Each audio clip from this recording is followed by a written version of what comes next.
एक त्रिभुज की 3 भुजाएं 7 सेमी, 9 सेमी और 8 सेमी है।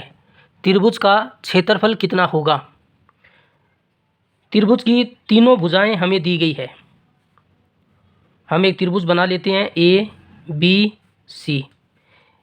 ए बी भुजा को 7 सेमी मान लेते हैं, बी सी भुजा को 9 सेमी मान लेते हैं और ए सी भुजा को 8 सेमी मान लेते हैं।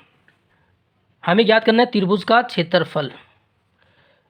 तो जब त्रिभुज की तीनों भुजाएं दी गई हो तो इसका क्षेत्रफल हीरोन के फॉर्मूले से निकाला जाता है। हीरोन के सूत्र से त्रिभुज का क्षेत्रफल, हीरोन का सूत्र क्या होता है?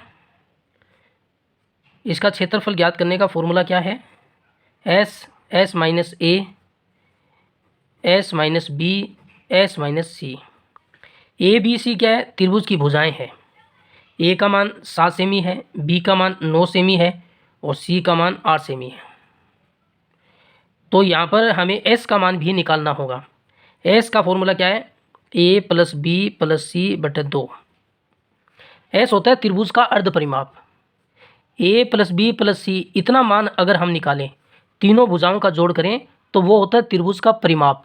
अगर उसमें 2 का भाग दे दें तो त्रिभुज का अर्ध परिमाप आ जाता है और एस होता है त्रिभुज का अर्ध परिमाप। तो तीनों भुजाओं को जोड़ लीजिए, 7 प्लस 9 प्लस 8 बटे 2। 9 8 17, 17 7 24, 24 में 2 का भाग देंगे तो 12 सेमी एस का मान आएगा। तो इस फॉर्मूले में मान रख दीजिए। एस का मान कितना है? 12। 12 माइनस ए का मान कितना है? 7।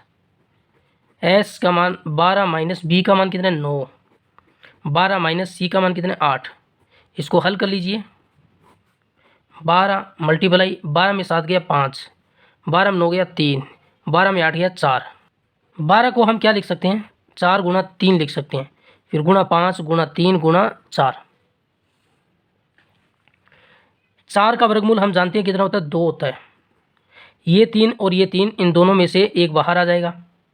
फिर गुणा में 4 का वर्गमूल 2 होता है और अंदर कितना रहेगा? √5। 3 का 2 से गुणा किया 6, 6 का 2 से गुणा किया 12, 12 √5 वर्ग सेमी इसका आंसर होगा और ऑप्शन सी सही होगा।